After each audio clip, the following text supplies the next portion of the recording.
places. They're just like Sweden. And that means that these people now think that, you know, nation states, they're so arbitrary. And, you know, just imagine if there were no countries. It isn't hard to do, you know? Imagine if there was nothing to kill or die for, no religion too. So this is the way the values shift. And so this is what I and others are calling the globalists. Like the new left-right is like the globalists versus the nationalists. And so the globalist ethos is tear down the walls, tear down the borders, nation states are arbitrary. Why should my government privilege the people who happen to be born here rather than people who are much poorer elsewhere? And so you get this globalist idea. You begin to get even a denial of patriotism. The claim, there's some there's some pictures going around right-wing media now in the United States, protesters, anti-Trump protesters holding up signs that say patriotism is racism. So you get people acting in this globalist way, inviting immigration, spitting on the nation state, spitting on the country and people who are patriotic, and very opposed to assimilation when there is integration, because that, as we say in America, people on the left would say that's cultural genocide. So this is step two, is you get wealthy, wonderful, successful societies that are so attractive to poor people around the world. You get a flood of immigration, and they're met by the globalists who say, welcome, welcome, welcome, don't assimilate, because we don't want to deny you your culture. And this leads to step three, which is this triggers an incredible emotional reaction in people who have the psychological type known as authoritarianism. Now, it's a very negative term, but there's a lot of psychological diversity in this world. There's some people who are attracted to the Leninist vision, the John Lennon vision. There are other people who are more parochial, and I don't mean that in a bad way. I mean, there are people who really care about hearth and home and God and country, and they are actually friends of order and stability, and they're friends of many good things about civic life. But when they perceive that everybody's coming apart, the moral world is coming apart, that's when they get really racist, homophobic.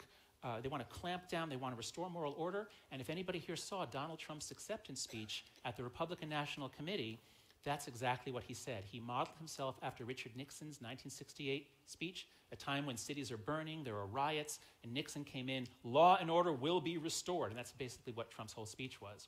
So what I'm saying is, successful democratic capitalist societies they change values, they generate wealth, they invite people in, and then they make some of the people act in ways that trigger the other people to be furious, and those other people actually have a point, because you have to have trust in social capital to have a redistributive welfare state. This is getting a little too complicated. My point is just that, yes, the economy matters, and economic changes matter, but they matter in ways that always run through psychology. Is you have to look at politics, I think, by looking for the sacred values of each group. So. Good morning, everybody. How is everybody doing today? Today, I am coming to you from, this is a lie. This is Davos. This is the World Economic Trade meeting. You know, you guys have these annual meetings and you don't invite anybody. I wasn't invited, so I'm not even sure. I don't see my flag back there anywhere. So I find it highly interesting that there is a World Economic meeting, and I don't even see, I don't see my flag. I'm looking, and there is no human flag anywhere on that building. And, you know, before people get upset, because y'all, my politic friends, they all know about this in the annual meeting, and they're doing good and they're helping things, we're going to save the world. The first issue I have with this whole Davos thing, right, this World Economic march toward globalism and trade and all of this great stuff. It's not that anything good doesn't happen at these meetings. The first thing that I thought when I saw the news releases this morning from the discussions and the speeches and all the stuff that's coming out is, why do they have flags on a building that we're talking about some sort of global earth human approach? The very concept of being citizens of the world is anti to actually having nationalistic type subliminal messaging just walking in the silly building. And this is the 2017 one. I couldn't find 2018. It was 2018. So I'm not sure how this is going to go. I was kind of looking at some things and I was kind of thinking through a few things. And so, because you got this whole nationalism and globalism and everyone's fighting about who's right. And I'm just kind of sitting here thinking, well, the first thing is, are you really trying to march us towards a global economy that benefits everyone? Are you trying to march us to a globalistic economy that benefits those in power? It's a very, very different thing. Like when I talk about being a citizen of the world, I'm not talking about globalism, not in the modern sense. I'm talking about we need to be citizens of the world and we need to look out for every single human being, everywhere. And when you move to a new model in anything, whoever is in power is always going to have the upper hand. And the first question I would ask my friends who are leaning hard towards we gotta support globalisms and trade agreements are great, and we gotta get the NAFTA talks going, which by the way, the NAFTA talks are back in play, and yes, the president's involved with them, like the last president.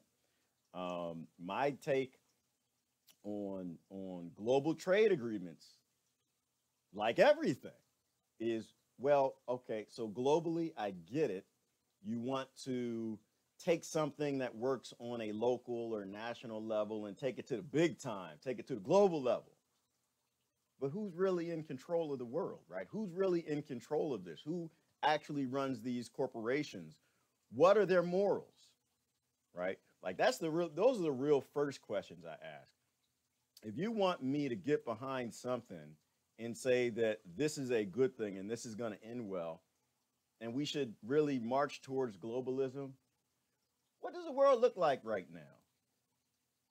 When the people because the people in these meetings, they're the people who are in power, right? They're the people who work for the big corporations. They're the people who, if not run the big corporations, are a part of the oligarchs and they're the billionaires, which is why there's no human flag on the building. But is the world in a format right now that we want it to be, where we take something like national economies and roll them up into one big, massive global economy? Like the morals and the ethics of the people in these meetings, the things that they are for, the things that they allow, is now a time to hand over the power of massive, massive trade agreements from massive, massive corporations, all of which who just beat out the middle-sized corporations, all of which are just corporations who beat out small business, and hand all of that power up. And I think we really got to stop and just be very simple about it. I'm a very simple-minded person. I like simple things. If we have a world that we're happy with, who's running it? Because I don't think 99%, we don't get to know who runs any of this, right? We're in our own little shells, and I believe most of the news is a lie. I think most educated, intelligent people with common sense, know that the vast majority of what comes out in the mainstream media is a lie. And so we're being fed what they want to feed us. And who is they? Their people will never know who they are. But they run all the countries in those meetings. They run all the corporations represented. And I think, I very rarely do I say I know anything. But I know the people who run this world are very sick people. The very, very sick people. And so let me show you. Hold on. So that's the first thing. The first thing I want to put out there is this whole world economic globalism thing. I am for one world economy, but I am for that in a time when it will be equal, where everybody will actually be represented. I don't think we can go to a global economy until we make sure who's doing the going, right? Like on paper, it sounds great, but if not everybody is there, we really don't know what's happening. We really don't know what we're doing. So let me kind of walk through this. I was kind of doing a little poking around. Let me and so one of the things that came out in the talks at Davos was the tax, the tariff. Y'all, we got a tariff. We got tariff coming back. And guess what the tariff is going to be on? I know. Those of y'all that can't stand the president, everything he says is horrible. Horrible. Oh, God, we got to run. He said tariff, it's got to be bad. I don't know what the hell it is, but damn it, it's a bad thing because he said it, so it's got to be bad. They're putting a tariff on solar panels and washing machines. What is that all about? I have to say that I don't know.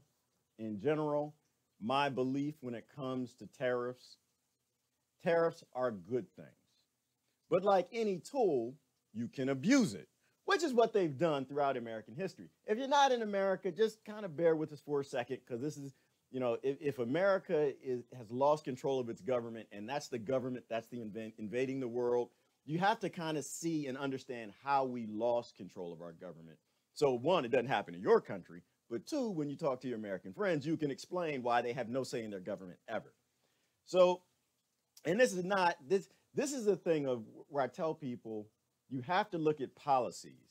Stop looking at politics, stop looking at identities, just look at the policies, right? If it's a good idea, say yay. If it's a bad idea, say boo, right? So with the last president, when he said, he said he could bring the troops home. It took a little while, a little delay, but he finally got the troops home. And I was like, yay, because I had a lot of friends who were over there. I was like, yay. When he said, we need to have NDAA and I need the right to murder anybody anywhere on the planet. I need a presidential kill list. I said, boo. I didn't look at his race. I didn't look at his class. I didn't look at his party. I didn't look at his religion. I said, this is a good thing. Ending the war, murdering people is a really bad thing. And the thing that we really have to process is these people are politicians. They are politicians. They are not people. They're not you. They are politicians. They are there to play a game. And if you agree that you like their personality, their charisma, their color, their party, whatever, then you're a fool. And you've already screwed us up. Look at what they do. And when they do something that's good, say it's good, say why it's good. When they do something that's bad, say it's bad, it's why it's bad. A lot of people are still lost in the whole post-election thing, and I'm really trying to pull people forward because we got to get out of this toddlerism. We got to get out of this hatred for people who are running the world. An example I'll say is this. It's kind of like, you ever see National Lampoon's Vacation? I think, who was that? Was that Chevy Chase, Steve Martin? I forgot who it was, a long time ago. But in the back of the car. And, well, you didn't have to see that. There are more recent examples. I think Ice Cube was in one. Are we there yet? Right? Kids are in the back of the car. Somebody's driving the car. And the kids in the back of the car, like throwing toys, hitting them in the back of the head, like smacking dad in the back of the head. And he's trying to drive the car, So the realities are simply this. And I tell my Trump friends this all the time. I'm a skeptic. I don't believe that the things he says he's going to do, he will do, because I've never seen a president since I was alive do anything that they said they were going to do. So I'm a natural skeptic, but I do hope that they are right. I do hope that they made a good selection. I do hope that we have a president that will do things for the people. For once in my life, we do have that. So I wish them well. But my thing is this. I look at the policies. So something I'm going to say, I wanted to walk through all of that, say we got to get to a place back where we're adults and we're riding in the car. And guess what? We're in the car. The president is driving the damn car. And if you're in another country, you're in that car too, because the things he does determines your slavery, your wars, your economics. So you got to look at the president of America. Unfortunately, you have to. Personally, I don't think they make their own decisions, but that's another whole story. So if somebody's driving a car, then you smack them in the back of the head. if you think the person's narcissistic, and if you think the person is psychologically unstable, is it a good idea to talk about his mama? Is it a good idea to call him racist? Is it a good idea to flip out on this guy that's driving a damn car that we are in? And okay, let's say that you're doing good. Let's say that you got some money in the bank, got a good job, and you're not actually in the car. You don't have to deal with whatever fallout that affects that he does. Your kids are in the car. They will have to live with what's done, right? Kicking the person that you think, if you say he's psychologically unstable, did you kick the retarded kid at school? Did you kick the kid who was in special education, especially if he was driving a damn car? And so this is where I want to get people to, is to get out of the ignorance of just blind hatred on a guy that's supposed to be driving the world. Don't be stupid. We got to grow up and just look at the policies so we can have intellectual debates with the people who voted for him and or the people who voted against him. Otherwise, we're not being adults, we're being children, and we're destabilizing the world. The fact of the matter is, if the driver of our car fails, we all fail. You might be doing pretty good, got a nice job. You're working in the federal government, got a nice corporation, got some money in the bank. You could be doing good, but there are a lot of people who aren't doing good. There are a lot of people in prison right now, a lot of children in prison right now that should not be there. And these are reasons for people to talk, to get back on some common ground, human rights-based type things. So I had to preface that because people, they watch and think, oh, he's pro-Trump, he's anti. I'm not any of that. I am, let's fix the freaking world and let's move on. So one thing he said that he is going to tax solar panels. So my Trump friends are like, yeah, and I'm like, yay too, because this is a good thing, and you go out, watch the news reports. Everyone's got conflicting ideas. Wait a minute. He did it. Trump did it. So it's got to be bad, right? He's putting tyranny on sustainability. That's bad. I disagree with that. I think that I know that, right? From a solar panel manufacturing perspective, every nation in the world needs to be making their own solar panels. I mean, you can have some that come in the country, whatever, but everybody has to be making sustainable technology. You cannot outsource that to one country. That is there's bandwidth issues with that. That's a single point of failure. China makes the vast majority of solar panels that are sold throughout the United States. They make them so cheaply that they put green, sustainable energy companies in the United States out of business, as well as all over. India saw that a long time ago. So India, 4 years ago, they put a tariff on Chinese solar panels coming in to get a boom in sustainable technology in India. The EU did it. America, we sucked at it, but we did a little something. I think we lowered the tariff or something about 5 years ago. So the idea that we're taxing solar panels is a phenomenal thing. It is a great thing. We need to have solar panels made in the United States to stop putting American companies out of business. Like, I think it was First Solar was one of them. I had my favorites. Evergreen Solar was another one I loved. But I believe both of them were put out of business by Chinese solar panels coming in. So these are things, and for people who say, oh, well, automation's got that. I think automation eventually will take the job, but just let somebody who actually makes solar panels talk to you for a second. Yes, I make solar panels. I'm a little bit of a geek. I like to do all kind of crazy stuff. Solar panels are not something that are automatable yet, because when you're tatting together the solar panels, it has to be done by hand. They don't have the ability yet for a robot to solder the solder tatting that has to go on each solar panel as you put them together. Eventually, one day they will. They don't have that yet. So every time you look at solar panel manufacturing, you're going to look and you're going to see people doing it because the errors in robots doing it are far too high. So those are jobs. That is a good thing. One, because it's not something in the near future is going to be quickly automatable. Guess what?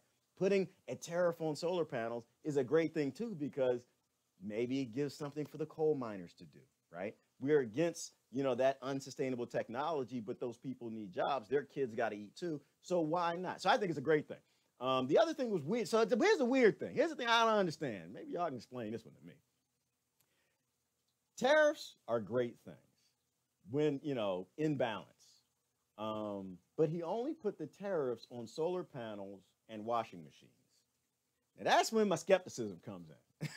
Okay, it's like, all right, so the tariff's a good thing. It's a great thing, for a lot of reasons I'll talk about. But why just washing machines and solar panels? See, this is where my conspiracy side comes in. Like, what the hell is really going on? Was he golfing with? He had a golf match or something, and somebody who he owns solar panels, another billionaire. He owns solar panel companies and washing machine companies, and he beat Trump, and so Trump just going to tax just that stuff. I don't know. It's suspect. We're supposed to have a tariff across the board, mainly because that's what's required to build up our economy. But it's not just that. It's also to leave other nations alone. When you have inequality in the values of currencies and the price of labor across different nations, you can't have one nation sucking up everything being made in another nation. A good example is the trade difference between Mexico and America, right? You can go down the street. Oh, no, I say it different. No, I'm gonna say it this way. I want to try to make it so it's understandable. So if I start growing tomatoes, which I do, but what if I started growing them to make money? If I started growing tomatoes to make money, and the American market pays $3, $4 per heirloom tomato, because I'm only growing heirlooms. That's all I do, organic. $4 per heirloom. But we have a neighboring country called Canada. In Canada, you can get $9 per heirloom organic tomato. Who am I going to sell my tomatoes to? Kind of process this. See, one of two things are going to happen. I'm going to end up selling my tomatoes to Canada because I can make a lot more money selling a tomato, which means that people around me don't get to buy my tomatoes. I share their water. I share their sunshine, land, all of that great stuff. We live together. We shop in the same stores. But now I'm sending my tomatoes off to Canada because I'm maximizing my profit, because that's what business does. The number one reason to have a business is that bottom line. I'd be stupid not to. So either the people around me won't be able to afford my tomatoes, which means they got to go do their own thing, or they just don't eat, or I drive the price of tomatoes up where they decide, okay, they can pay $8 for my tomato. So families around me decide they won't buy bread this week, they'll just buy my tomatoes. So having that globalism and these trade agreements and not having tariffs to protect the people in that nation, the small businesses in that nation, as well as the poor people in the other nation we're getting it from, this is another form of poverty and slavery and how these things, and this is why I'm trying to say that when you think about these things, you want to think about to the root cause and who it hurts the most. We just think, oh, we're getting a lot of cheap stuff at Walmart and the price of food is going down. It's great for America. Poor kids in Appalachia and poor kids in the ghetto, they can eat food. Yes. So now poor people in other countries don't have anything to eat, right? And when they don't, what do? They immigrate to your country, which leads to like a news report that's out in every single news, every single day, all the time, which is immigrants coming into countries because they can't live in the environments they live. And trade agreements is a part of that. Did I say a part of that? I think I said a part of that. I'm sorry. It's a part of that. So I'm a skeptic on this, but it's a good direction. How did we get here? Hold on, I'm gonna have to jump a little bit. I jump around. How did we get here? We got here from this brother right here. Oh, dagnabbit. This brother right, Woodrow Wilson. This is how we got here. Good old Woody. What did he do? Oh my gosh. Woody, one day, oh man, I want to say was it like 1916, somewhere around there? I forgot. But he decided that he wanted to, so at the time, and this was the narrative, at the time, the big business were national businesses, right? They were monsters. They were dominating trade in the United States. They were just putting small business out of business. They were maniacal. They were buying politicians here and there, probably local government, state government.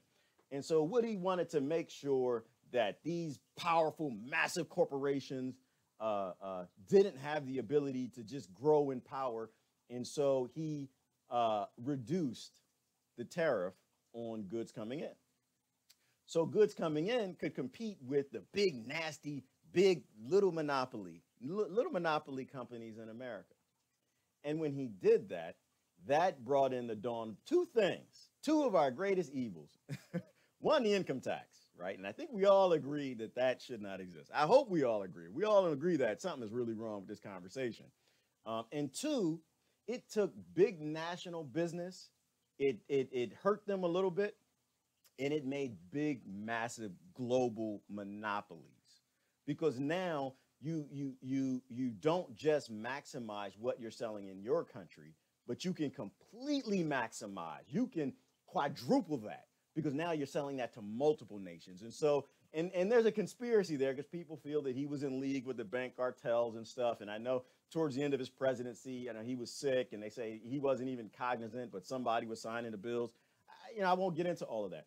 But the thing is that so now you went from big nationalistic corporations that could probably buy a politician or two to massive global corporations with these trade agreements from lakhs of tariffs that can buy complete nations, if not multiple nations, if not complete political parties. So we went from the campfire and put the world in a freaking inferno. And it's all about tariffs. See, the thing about the tariff is it protects the foreign nation, the poor in the foreign nation, from the wealth in your nation, and it protects the small local economies in your country. So now this thing it monkeyed back and forth for a little while. And this was one example. They've gone back and forth with the tariff, and they always kind of swing it to wild extremes, which is why when Woody did it, he brought in the income tax, right? And so what this actually was, hold on. It bothers me how people talk about it because I'm not sure people really understand. So this is actually what this was. So what we basically said is, no, we don't want corporations to pay for our federal government. We'll let the people pay for our federal government. So you already took people who are already having trouble with these big national companies. You made them pay an income tax. And now we're at a place where people are paying 20% income tax in some places. You are paying for a federal government because they realized they could make more money from you than from international business. Now explain to me, I want somebody, and I could be completely wrong, but I would like somebody to explain to me how in the hell logically it makes any damn sense that poor people pay for the federal government and not big, massive, mega corporations that these poor people work for. Somebody explain, because if there's something I'm missing, because to me, it looks like we are kicking our own self in our own butt. So this is why my stance has always been our country was designed for tariffs. And whatever nation you live in, you need to be, and I think most of your countries, a lot of them were designed to have tariffs too, because they protect the local economy. And that is the big kick in the butt to massive corporations because it means they have to compete on the local level with local business. They can't make these massive trade deals and agreements. And I don't want my Trump folks to get too excited. I don't want y'all to get too excited like, oh, yeah, Trump going to get them. He's going to get them. Well, if he was going to get them, why are we still discussing NAFTA, right? I saw that this morning. We are still in the process of trying to figure out how to make NAFTA work. We have kids in impoverished countries that grow all our tomatoes. They grow all of our peppers and what is another common one? A little orange fruit. I forgot the name of it. Papayas and this is why they took the nation of origin labels off. Do you guys remember that? Remember COOL? What does that stand for? I forgot what it stood for. Somebody will post it. Remember that when they started taking off the nation of origin labels on food, so you don't know where it comes from, so you don't really realize that this comes from an extremely impoverished country where the people around there, they can grow the food, but they can't even afford to buy it because it's being shipped to America because Americans want their food prices to be cheap because they actually think that all this globalism and all these trade agreements actually help people when really they just create more impoverished slave types, labor intensive systems. And all right, I'm off. I want to show you the news. I was kind of setting up my thoughts on this, and I'm fine with you completely disagreeing with me. Sister Mary talking about bananas. Thank you. And that bananas is another great one. Why? Because when you have these massive international trade agreements, it makes sense for a corporation like Chiquita Banana to go down to, where was that, sister? I forgot where Chiquita was murdering people. I want to say it was Colombia. But it makes sense for them to go down, murder a bunch of indigenous people, steal their land, set up massive banana plantations, don't feed anybody there, and ship it all back to America. And when the people there revolt and have a problem with it, you hire mercenaries to go down and kill all of them. Like, this is what trade agreements get us. People need to live on the land that's around them, right? People need to, and like really process this. Because all right, let me go to news. I get a little fed up. I was watching them talk about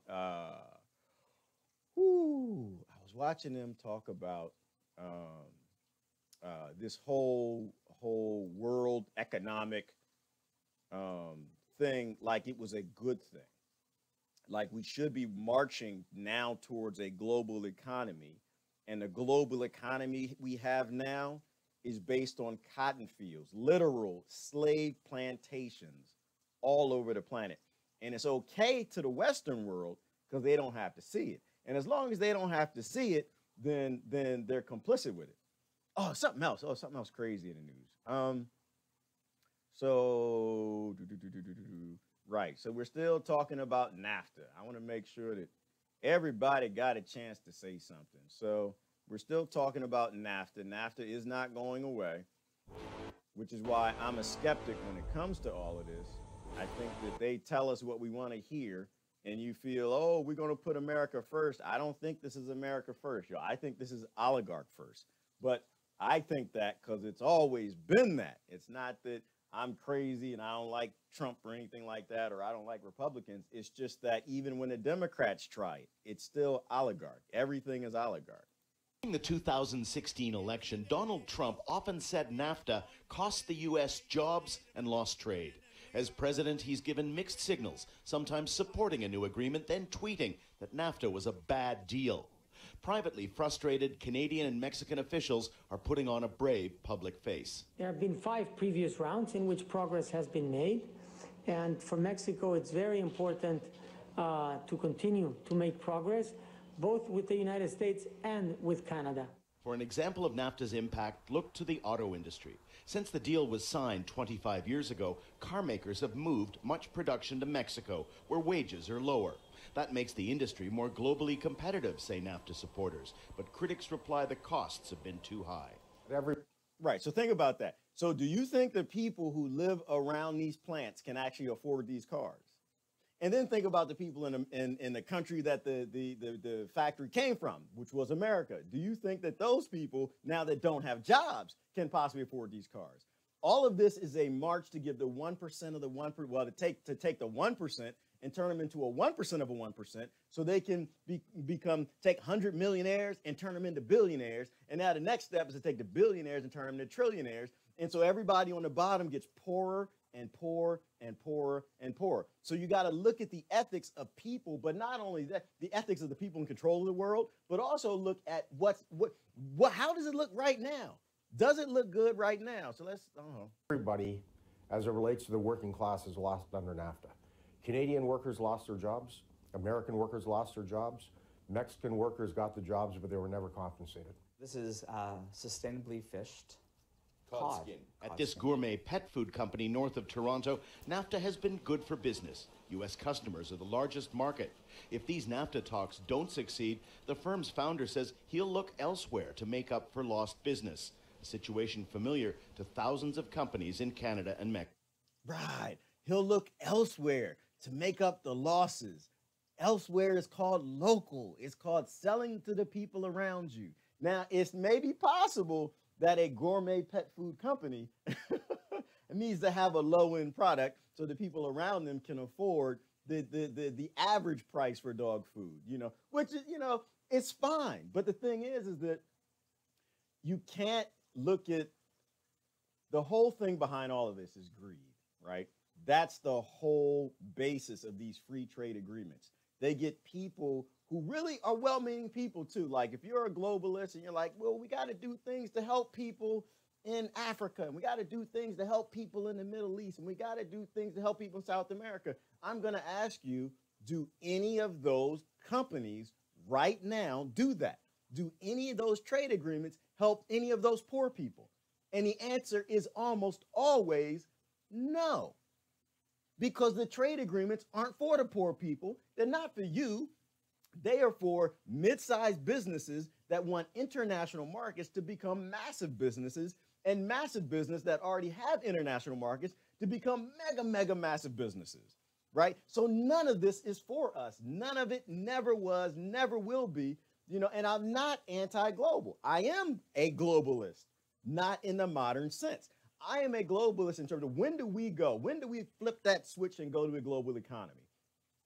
When all of our economies are balanced, right? When labor has about the same cost in all the countries, when everybody is stable and currency has the same values, so these oligarchs and bankers and big businesses can't screw us with what's behind the scenes in the names of these free trade agreements. Our nation, in terms of America, the federal government is supposed to make their money on tariffs, and that's it. They're supposed to be raping the hell out of international business, not you. Stop kicking yourself in your own butt.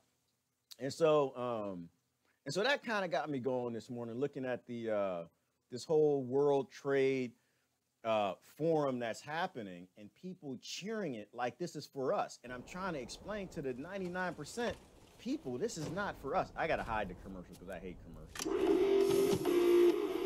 do that either. Because it's want me to buy economies something. of Asia, new leadership in Africa, nationalism versus internationalist values, Donald J. Trump versus much of the world. This year's World Economic Forum annual meeting in the Swiss ski resort of Davos offers as wide a perspective on the global economy as any in recent years.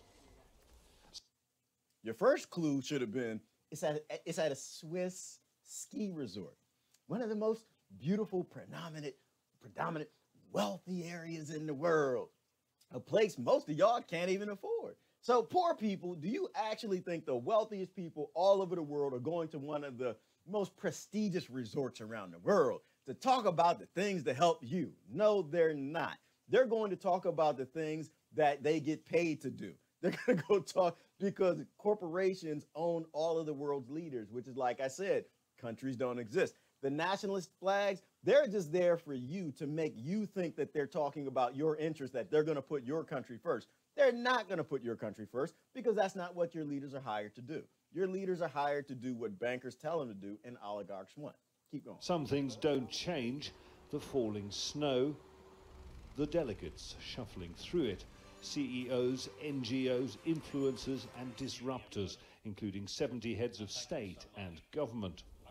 The security bristles, snipers, soldiers and checkpoints at a time of high. Snipers, soldiers, and checkpoints. Why do they need the snipers, soldiers, and checkpoints?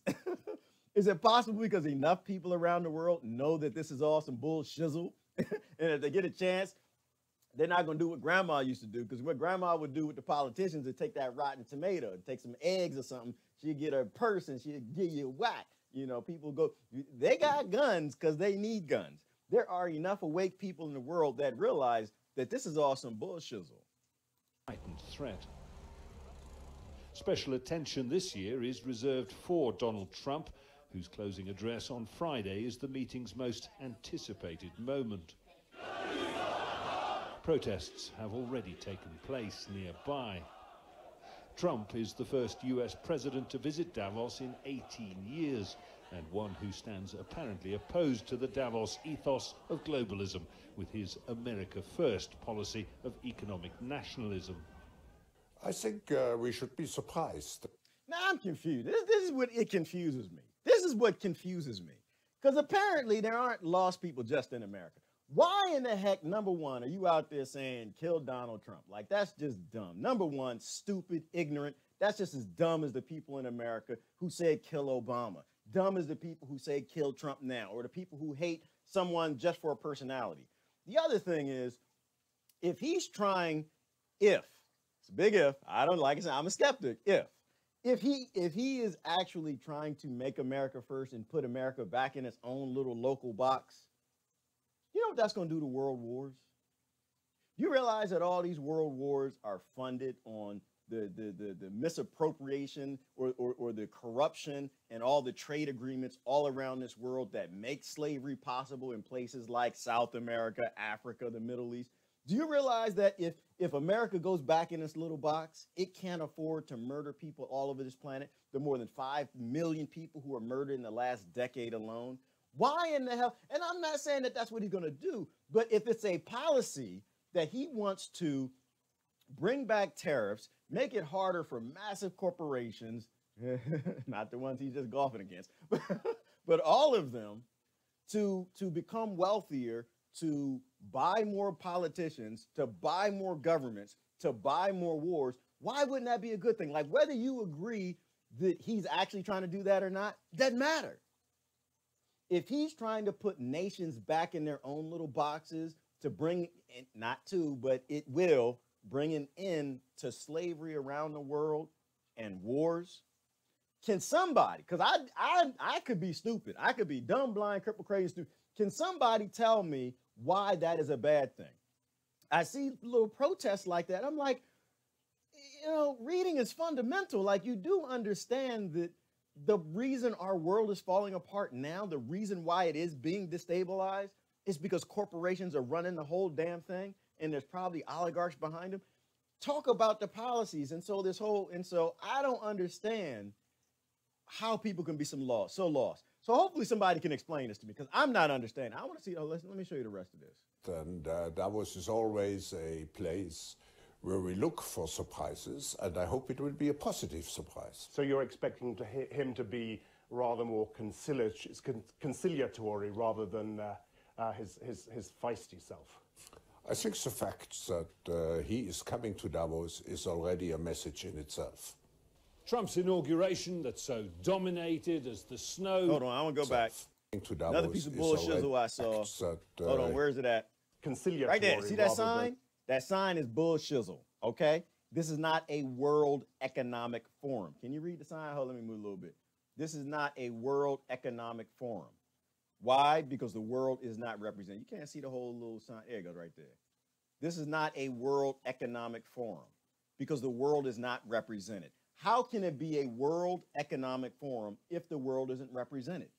If there are 7 billion people around this planet and only 700 of them are actually represented in the meeting, explain to me. Logic, help me. Somebody help me, because I could be dumb. Somebody tell me how 7 billion people are being represented by the wealthy 700 people. Somebody tell me something, because I'm confused. These are things that we should not be cheering. These are things that we should be fighting. All right. Again, like I don't process this. I don't process how you call something progress, but it doesn't include everybody. Like the progressives in my country, I'll say this. This is why there was never a progressive movement in my country, because their progress was only what they wanted. They didn't talk to the other side, and that's not progress. If it's what you want in your way, based on your little 1% leaders, that's not progress. That's regress. That's called totalitarianism. That's called authoritarianism. So it makes no sense that this is a World Economic Forum, but almost nobody's represented out of the 7 billion. We got to be smarter than this 99%. Let's keep going. And his feisty self. I think the fact that he is coming to Davos is already a message in itself. Trump's inauguration that's so dominated as the snow fell on Davos last year feels like a long time ago. Now, an upswing in the global economy has lifted the mood of many, but they'll be asking themselves here, is it sustainable? NGOs will again warn that global growth can only go up if inequality comes down. The world's 8 richest people, they say, hold the same amount of wealth as the poorest 4 billion.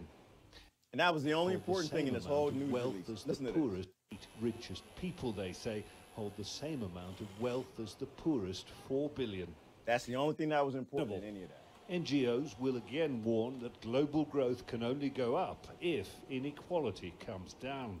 Global growth can only go up if inequality comes down. Until our economies can actually have a relationship with each other where we're not making you a slave, we can't have any relationships. And this is where the people who push for the nationalist stuff, they're right in that aspect. Not that nationalism is good. To me, yes, that's racism. That's Russian racism, American racism. That's racism. But in terms of local sustainable economies, until you are locally sustainable and we are equitable across the board, it doesn't make sense to make the wealthiest wealthier. That's not an agenda for us. Let me go back and see your comment, because I was kind of going off down the tangent. Yes, I am in a VW, but I'm in a VW van. I always wanted one. And so I'm like living out a childhood fantasy. I always wanted a VW bus. I think my cousin had one. I didn't get a chance to get one. I had a VW Bug, but that's okay. I loved it. So I'm in the bus, got the solar panels on the top. Hopefully they will be made in America, not because I'm a nationalist and nationalism is great and I believe in these 1% borders and names that they gave to people who owned my parents and owned your parents too, but because I live in a little area that they have a label on it now that's called the United States that belonged to some indigenous people before some other indigenous people, before some other indigenous people. And because I live here, I understand that we have to have local economies. Freedom comes from like a republic. Freedom comes when you have a lot of people with minimum empowerment. But when you have massive corporations and few people with massive power, there is no freedom in that. There is no march to equality or anything in that. And after that, if y'all want to talk about that, we're going to talk about the NSA. NSA, woo, boy, I'm going to tell you what they up to. We got some crazy stuff. So let me see. Lisa said, Peeps always making the mistake that greedy has a conscience. Right. Greed has no conscience. Greed has no conscience. Greed is just greed. If what they want to do is based in money, it's never going to go well, right? If you believe in these trade agreements and you look back at all of the trade agreements that have ever occurred, and they basically just turned slavery back on, they just turned on forced labor, they raised food prices and the price of goods for the people in the manufacturing areas that are doing them, it's not a good thing. They're doing it out of greed, right? And if it's based in greed, we got to be able to say it's a bad thing. So I think it's very simple. I like to keep things very, look, I'm gonna do this because people came in late. I want to say to keep it very simple, stupid, very simple, stupid.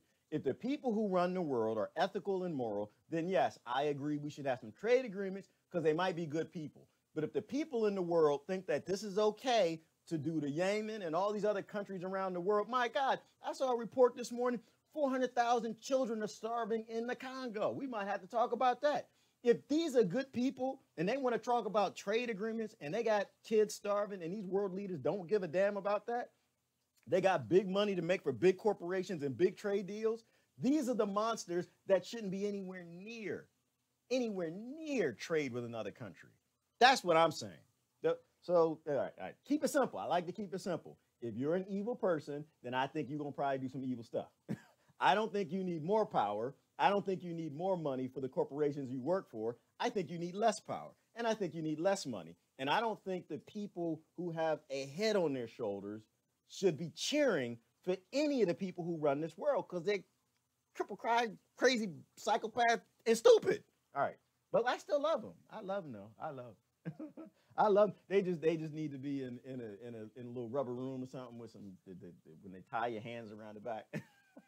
In the white jacket, the straight jacket. That's it. But yeah, I love me some Volkswagen. The Germans could make a car back then, boy. I love me some Volkswagen Bugs. I done had some stories in that Bug. My goodness. Say gourmet pet food. Can I eat it? I can't afford regular food. Right. Like, thank you, Sister Kimberly. Like, you get to a place where, like, maybe we shouldn't be making gourmet anything, right? Maybe after every child on this planet actually has food to eat, maybe we can talk gourmet. Maybe we can talk some high-end stuff after they all got food. But until then, we need to be citizens in the world, and that's real globalism. Or, you know what, maybe we need a new term. Maybe we need to call it ethical globalism, moral globalism. Maybe globalism that actually gives a damn about anybody other than the big corporations and oligarchs that control the media that get you cheering that any of this ever is any damn good.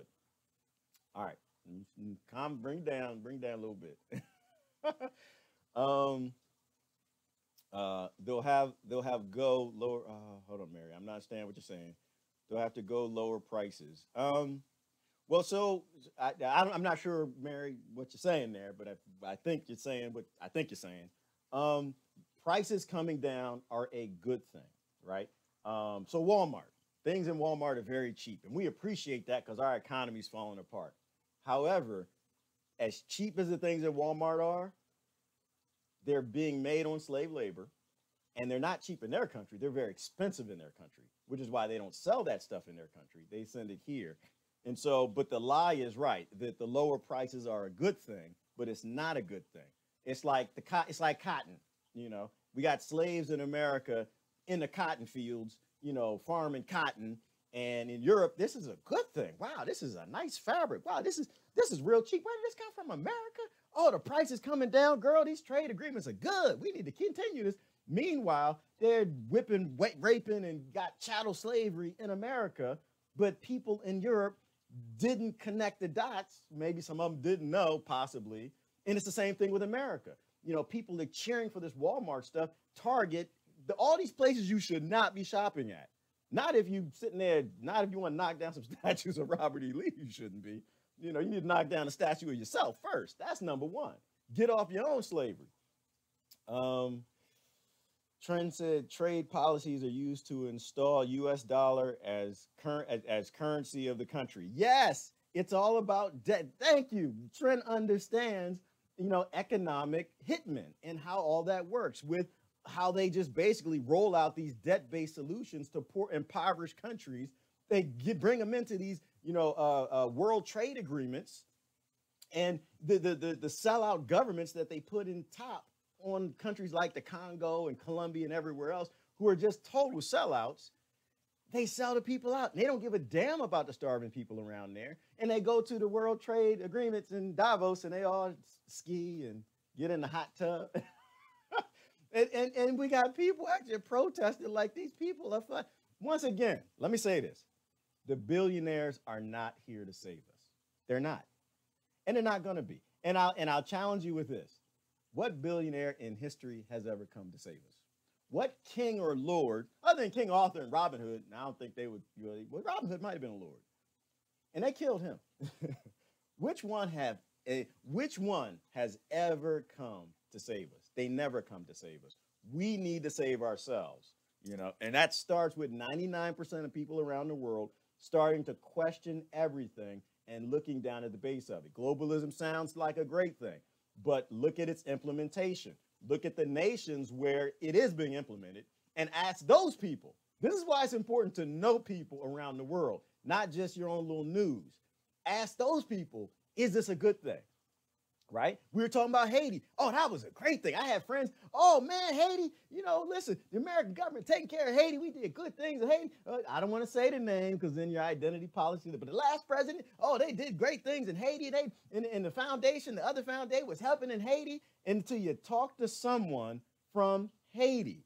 And they're like, mother effer, because I can't say the word, we are eating mud cakes. We are eating mud pies. We are eating dirt. We got to feed our children dirt just to keep them from crying at night because y'all done stole the money. Y'all stole everything and you kept, all right, I'm not going to I talked about Haiti a couple of days ago. We're not going to go back to Haiti. But thank you, Trent. And that's the exact point, is they're just putting people on the U.S. dollar because that's the world's currency. But then and then the unsustainable part about putting together this global world economy and the United States being the reserve currency of the world, what happens to the world when the dollar collapses?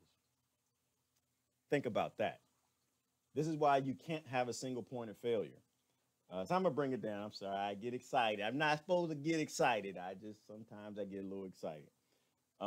Yeah, Kimberly, and they got sniped.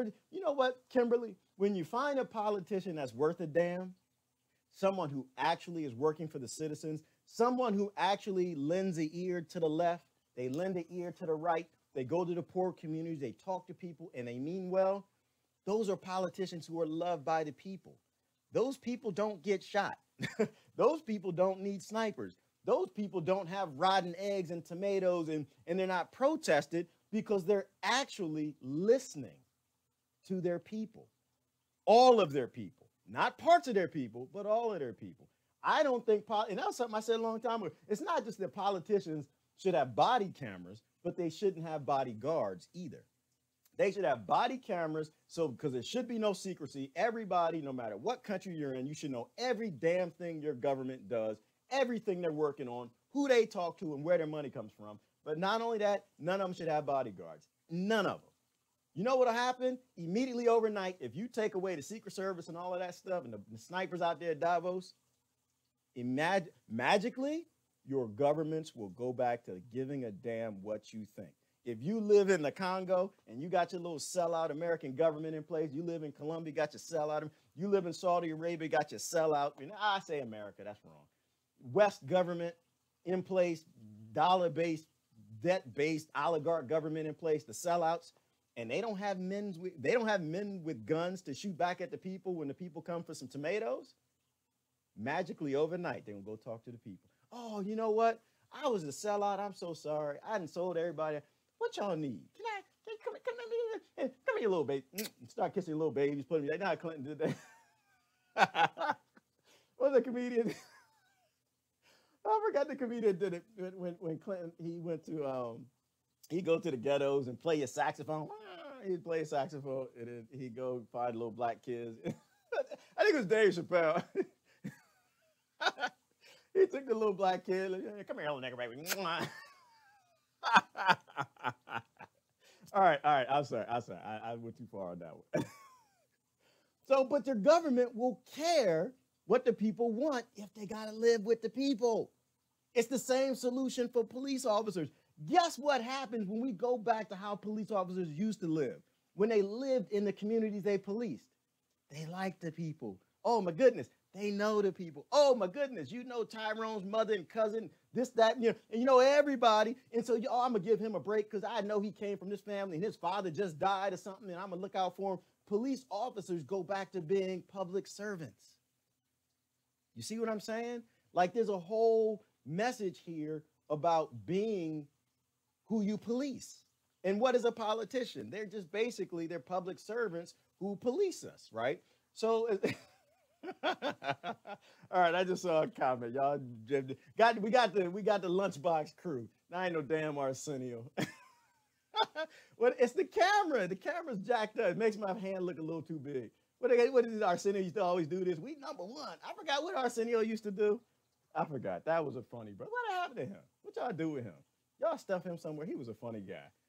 All right, let me keep going. Yet we have hackers on our side too, 99%, no wall high enough. Yeah, and that's what the walls are for. And, we have hacks in the 99%. We have a lot of people who are hacks who they just don't know any better, right? I mean, we have, don't get me wrong though, Kimberly, we got the sellouts who don't give a damn. They drive a nice car, they live in a nice house, they got a nice life, and they don't give a damn. But then we have probably the majority who are just, they're lost and they're scared, right? They think Trump is the Antichrist, right? They think Obama was the Antichrist. They have these Antichrist type philosophies and things. And so we just got to get past that. We got to grow up. We got to move forward. So I'm going to show you one last thing. And I went off and I spent way too much time on it. I'm going to show you one last thing. I got to get out of here. The NSA. Oh, my Lord. Y'all need to know this because this is how it all works. This is how it all works together. Everybody keeps voting for the police state, cheering the police state. Well, it's okay. And then somebody else gets in that you're scared of. You're like, oh, this police state gonna get us. Let me show you what the NSA is up to. So Snowden done came out. Brother Snowden came out and told some more truth. And that actually is a very interesting portion of Orwellian 1984, and the rest of the world. Bring home the style. You need to pay attention to this. Is how this is all works. And Snowden, he likes to every now and then give us a little nugget and remind us that we are the 99% and we're empowering the sickest people in the world with the wealth to do all of this crazy stuff to us. What trade agreements are for. And that's more or less it. The NSA, however, could do a lot more. Easily use. Hold on, let's do this. Let me go back. The agency has the power to identify people by the sound of their voice. They are thought to be using technology much more advanced than that of Apple or Amazon. That's according to a report based on documents leaked by the agency's former contractor, Edward Snowden. Jacqueline Vuga picks up the story. Solely based on the sound of my voice, there isn't much you can gather about my identity. Sure, you can tell that I'm female, and based on my accent, you can assume that I'm American. And that's more or less it. The NSA, however, could do a lot more, easily using my voice to identify who I am, what language I'm speaking, my gender, and my dialect. According to classified documents from the Snowden archive, the NSA has been developing technology to identify a speaker using just their voice for years. When SIGINT transcribers work the same target set for a long time, they sometimes can identify a certain individual in recorded conversations just by the sound of his voice and by his unique way of speaking. This process was traditionally known as voice identification. Now, rapidly improving technology is available that can do the same job mathematically. Can do the same job mathematically. So what are we talking about? So, we all got those friends, they don't have the smartphones. And they all, I don't have a smartphone because I don't want the government tracking me. That is not how this works. There are multiple technologies being deployed. There are multiple different types of software that categorize who you are and where you are. They have satellites that actually look at the tops. Well, I don't think they do it anymore. This is back when the top of the car used to be rusted and stuff. They have satellites that are tracking not only the trucks that have the numbers on the top, the police cars with the numbers, but actually the profile of your cars also. But this is technology that mathematically, it breaks down how you speak, your slang, your whatever. Like you could change your voice, talk like something else. It doesn't matter. If you are walking around and you are talking, there is a microphone that is picking that up. They know who you are and they know where you are. There is no hiding, right? And this is why microphones are everywhere. Alexa and Google and all these things are rolling out. The automated homes. Everybody has a cell phone. Every single free email service like Google and Yahoo and all the little email service you guys use. A fun thing you ever want to do is go look at the rights in the software. Go see what rights it has on your phone.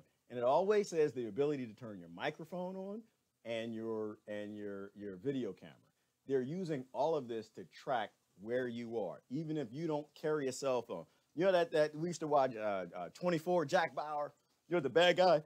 The bad guy would always do when he made the phone call, he'd make the phone call, and he'd take out the battery of the phone, throw the phone out, and he thought he was safe, he could get away. And I'm not sure if he was a bad guy, but that's what they would do. It's all BS because there are multiple technologies that they have deployed to keep an eye on you and where you are, right? And so this is just one of the latest releases and us being reminded that we are not only being tracked everywhere we go, we're actually empowering these oligarchs, these governments, whatever you leaders, whatever you want to call them. We're giving them more and more power and more reach all over the world to control and track everybody. And what the perspective I always have is, do we really want to go this way? Do we really got time for this? Do we really want to continue to sell out our neighbor to fight over a leader who probably doesn't give a damn about us anyway? Right? So we have to start going back to supporting policies. We have to start agreeing on some basic things. The government doesn't need to know where Grandma Mary is. The government doesn't need to know what her voice footprint is. The government doesn't need to turn on people's microphones and be tracking them, right? Because that's not anything that any of us disagree on. But they take things that we disagree on, like free trade agreements, and they get you fighting over that. It never comes through to fruition. It never does the good that they say it's going to do. It does immense harm, but it rolls up all that money and power to take more of your rights elsewhere. They're playing us against themselves. I love this picture. I don't even know where I got this picture from. I love this picture. And this is something that every time I see, every time I hear people start talking, they start talking about this stuff like the billionaires are here to save us. Not your billionaires, but our billionaires are going to save us. And they all do the same thing. That's all we're doing. consistently and constantly. We are chewing off our own foot all over the world, fighting each other in the 99%. And there's only ever been one fight in the history of the human race in all tribes, all nations, all over this planet. It's always the haves versus the have-nots. And until we get back to realizing who we are, where we were born, we're in a lot of trouble. We're in a lot of trouble because they are decades ahead of us. We don't even know the technology that they have and they deploy.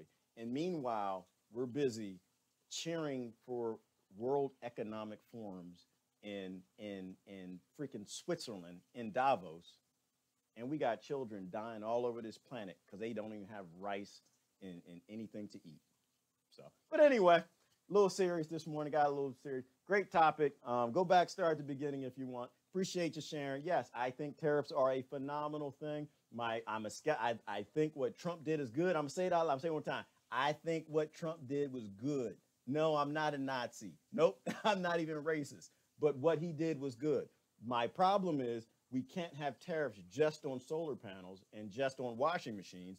Every nation has to have tariffs to protect their local economies. Making strong, local, sustainable economies is how you have a strong, sustainable world. But making economies all dependent on each other all over the world, that's how you have an unsustainable world. It's how you destabilize a world, because if one falls, they all can go down like a thing of cards. And if that happens, we in big trouble, because then the zombies gonna start walking everywhere and chewing off everybody's head. That would be a bad thing. Anyway, listen, this is Gerard. Love y'all to death. Y'all have a good day. And I read all the comments. So if you got something to say, disagree, I'm okay. Disagree with me. Just give me some facts. I might change my mind. But I pay attention to what everybody says. I'm trying to get smarter. I'm not trying to get dumber. How you get smarter is you listen to people who don't look like you. They're not from where you are, and they don't think like you. That's how you get smarter. The only reason I'm smart, I got smart friends on the right, the left, and all around the world who give me stuff like, oh my God, I can't believe that. But be willing to be wrong and talk to people who aren't just like you. And stop talking about my camera. The fingers, my hands ain't that daggone big. Y'all have a good day. Bye-bye.